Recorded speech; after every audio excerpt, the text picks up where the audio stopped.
solution of linear equation by the use of inverse of a matrix। ठीक है, linear equation का solution निकालना inverse method से। ठीक है, लीनियर इक्वेशन हम लोग ने पढ़ा है ऐसा इक्वेशन जिसकी डिग्री 1 हो। ठीक, सिस्टम ऑफ लीनियर इक्वेशन का सॉल्यूशन निकालना हमें पढ़ना है। System of linear equation means दो या दो से अधिक इक्वेशन एक साथ हो तो उसको हम सिस्टम ऑफ लीनियर इक्वेशन बोलते हैं। ठीक, तो मान लो हमारे पास जनरल इक्वेशन 3 है, a1x plus b1y plus c1z equal to d1 and a2x plus b2y plus c2z equal to d2 and a3x plus b3y plus c3z equal to d3। आप general n equation भी लेके बात कर सकते हैं हम लोग। ठीक, n variables and n equation रहेगा तो उसका भी सॉल्यूशन हम इस मेथड से निकाल सकते हैं। सिस्टम ऑफ लीनियर इक्वेशन है, हम इसको यूनिक मैट्रिक्स फॉर्म के इक्वेशन में लिख सकते हैं। उसका लिखने का तरीका है एक्स वाई जेड के कोफिशिएंटों का एक मैट्रिक्स बनाइए, a1 b1 c1 a2 b2 c2 a3 b3 c3 और यहाँ पे x y z जो वेरिएबल हैं उनका कॉलम मैट्रिक्स बना लीजिए और राइट हैंड साइड में d1 d2 d3 कर लीजिए। क्लियर है?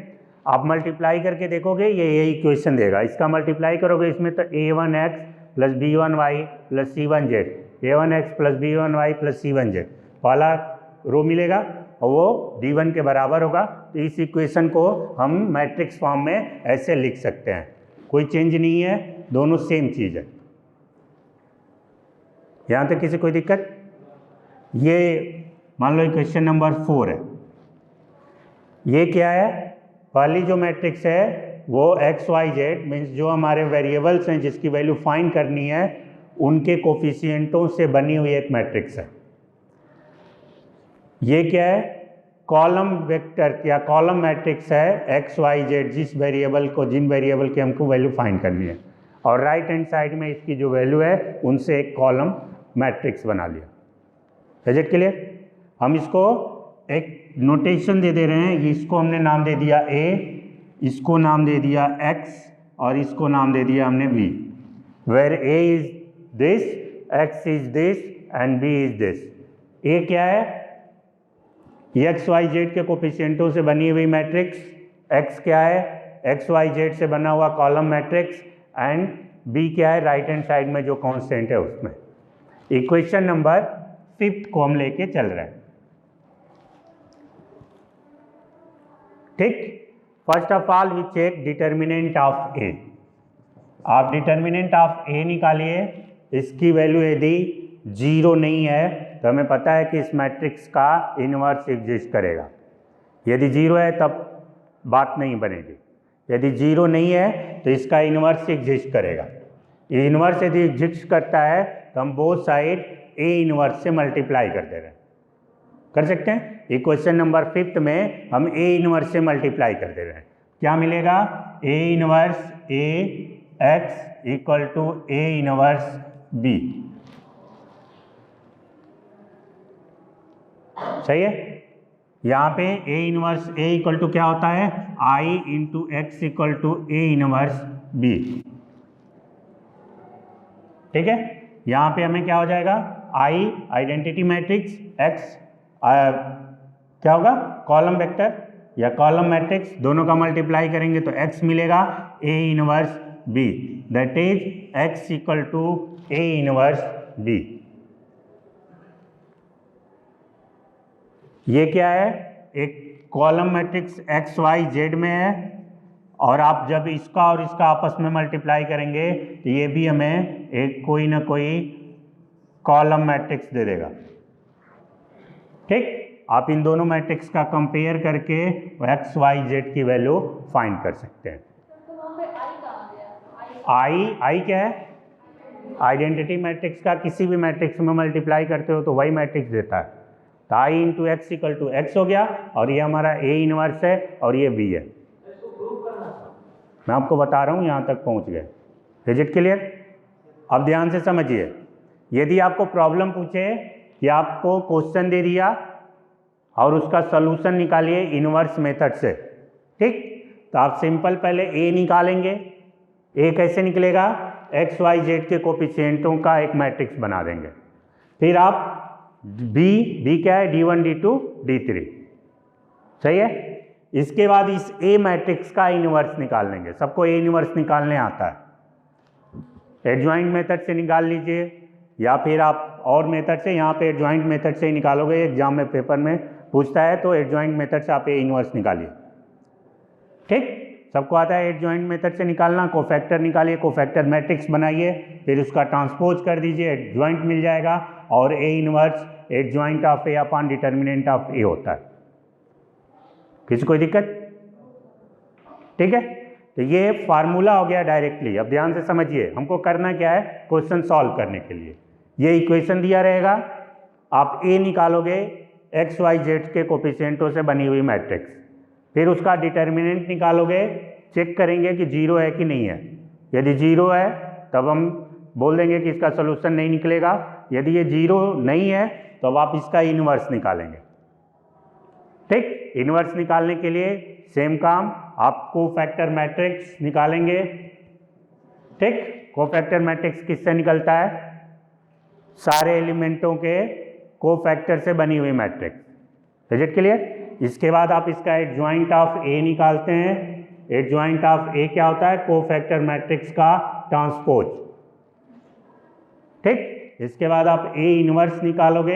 ए इनवर्स होगा adjoint of A upon determinant of A.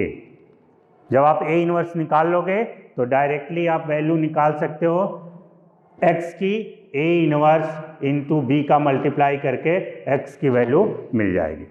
Solve this equation x plus y plus z equal to 3x plus 2y plus 3z equal to 4 this. ये equation number 1, ये equation number 2, equation number 3, ठीक है। हम लोग पीछे के class में inverse निकालना, कोफैक्टर निकालना, एडजॉइंट निकालना सब हम लोग ने किया है, सबका यूज है यहाँ पे, ठीक। तो आपके एग्जामिनेशन पॉइंट ऑफ व्यू से ये इम्पॉर्टेंट है, क्योंकि यदि एग्जामिनर आपको पूरे यूनिट का टेस्ट लेना चाहे तो सिंपल इस क्वेश्चन का सलूशन पूछ दे तो आपसे वो सारे के सारे टॉपिक टच कर लेता है, ठीक। तो आप लोग इस पे ज़रूर प्रैक्टिस करो, क्योंकि 7 से 8 नंबर में ये क्वेश्चन आना ही आना है, ठीक है। तो सिंपल आप सबसे पहला काम मैंने आपको जो बताया, आप क्या करोगे, एक्स वाई जेड से बने हुए कोफिशिएंटों से एक मैट्रिक्स बनाइए। ए इक्वल टू कितना होगा? 1 1 1 1 2 3 1 4 9, ठीक। ये मैट्रिक्स मिल गई, ठीक। ये किसकी वैल्यू हो गई? ए की। एक्स की वैल्यू कितनी होगी? X y z. And b की वैल्यू कितनी होगी? 3 4 6। ये a x equal to b वाले इक्वेशंस के सारे की वैल्यू मिल गई। किसी कोई दिक्कत? ए मिल गया, एक्स क्या होता है आपने लिख लिया, और बी क्या हुआ? 3 4 6। अब सही है, क्लियर है। अब आप यहाँ से इसका डिटर्मिनेंट निकालिए। डिटर्मिनेंट कितना होगा? डिटर्मिनेंट ऑफ ए कितना होगा? 1 1 1 1 2 3 1 4 9, ठीक है। आप डिटर्मिनेंट की प्रॉपर्टी यूज कर लीजिए या इसको डायरेक्ट एक्सपेंड कर दीजिए।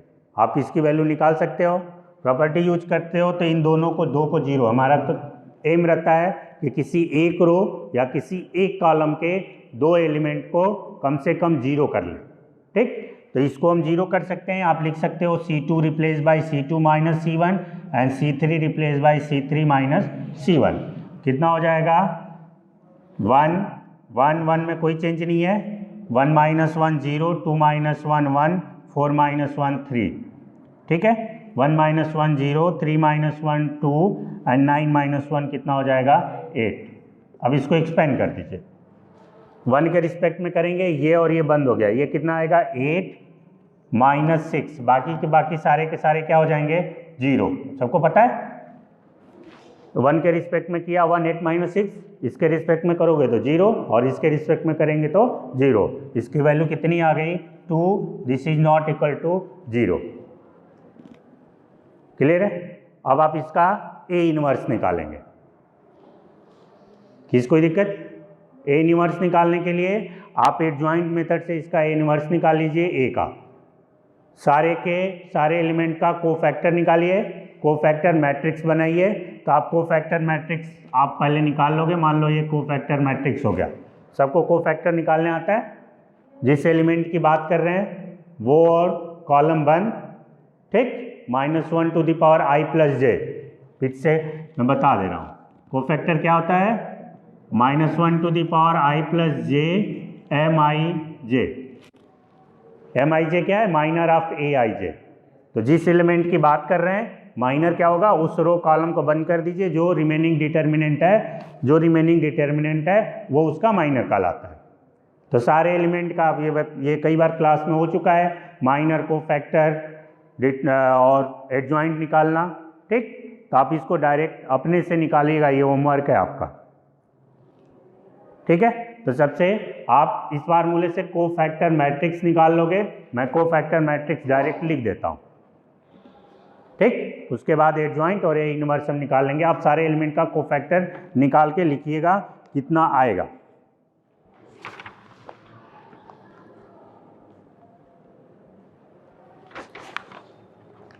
ठीक है। तो कोफैक्टर मैट्रिक्स इसका जो आएगा सारे एलिमेंट के कोफैक्टर का वो है 6, -6, 2, -5, 8, -3, 1, -2, 1। ठीक है,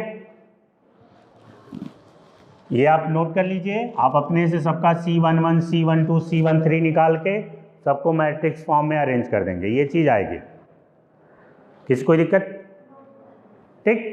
अब कोफैक्टर मैट्रिक्स निकल गया तो आप इसका एडजॉइंट निकालेंगे। एडजॉइंट क्या होता है, adjoint of A equal to cofactor matrix का ट्रांसपोज कर दीजिए। इसका कितना होगा 6, -6, 2, -5, 8, -3, 1, -2, 1।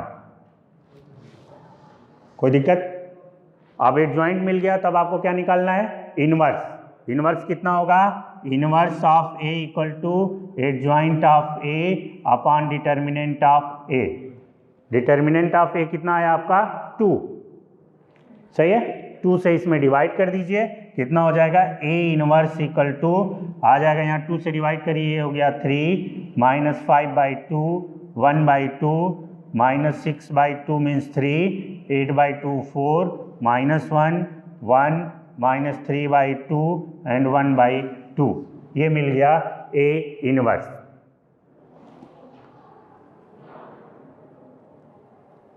सही है।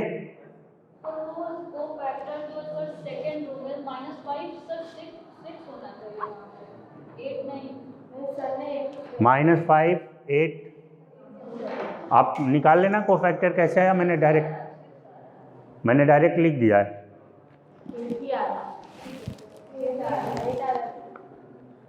ठीक है, मैंने डायरेक्ट लिखा है। आपकी वैल्यू कुछ लिखने में यदि चेंज हुई हो तो देख लेते हैं। 1 1 1 1 2 3 1 4 9, तब तो कोई चेंज नहीं है, यही आएगा। ठीक है, आप सारे अब चेक करना अपना आराम से, ठीक है। अब क्या निकालना में, ए इनवर्स मिल गया, बातें नहीं समझ लीजिए। ए इनवर्स हो गया। अब क्या निकालना है, हमारे पास फार्मूला है x equal to a inverse b. A inverse आप निकाल चुके हो, x की वैल्यू है x y z, ठीक। ए इनवर्स की वैल्यू कितनी है 3, -3, 1, -5/2, 4, -3/2, 1/2, -1, 1/2 इंटू बी की वैल्यू कितनी है 3, 4, 6। आप इसको मल्टीप्लाई करके बताइए कितना आएगा। दिस इंटू दिस, सबको पता है, बोलिए। 3 3 जा 9 प्लस -5/2 इंटू 4, प्लस 1/2 इंटू 6, इतना ही ना होगा।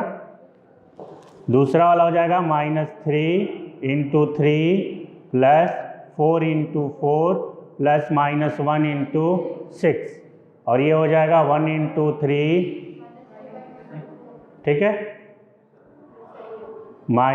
Plus -3/2 into 4 plus 1/2 plus 6।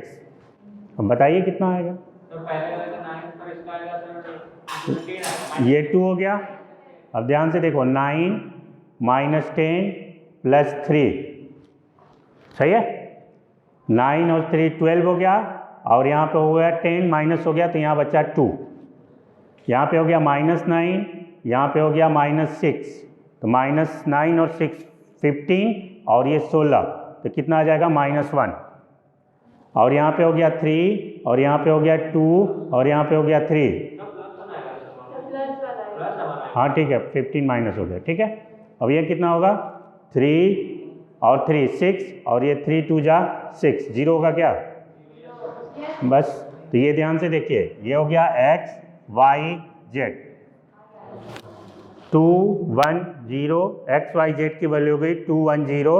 Compare कर लीजिए, x = 2, y = 1, z = 0। ये वैल्यू है x y z की, ठीक है, क्लियर है। मैं फिर से एक बार आपको एग्जांपल रिवाइज कर दे रहा हूँ। ये एग्जांपल दिया है, आप पहले a निकालोगे। आप पहले ये इक्वेशन ax = b सबके दिमाग में होना चाहिए। a लिखिए, x लिखिए, b लिखिए, इक्वेशन नंबर 1 2 3 के हेल्प से a का डिटर्मिनेंट निकाल लीजिए। डिटर्मिनेंट नॉन जीरो है तो इस a का a इनवर्स निकाल लीजिए। a इनवर्स निकालने के लिए कोफैक्टर मैट्रिक्स बनाइए, एडजॉइंट निकालिए, उसका डिटर्मिनेंट से डिवाइड कर दीजिए, a इनवर्स निकल गया। सिंपल लास्ट में x = a inverse into b वाले फार्मूले से x y z = this into this कर दीजिए, मल्टीप्लाई कर लीजिए, आपको आंसर मिल जाएगा।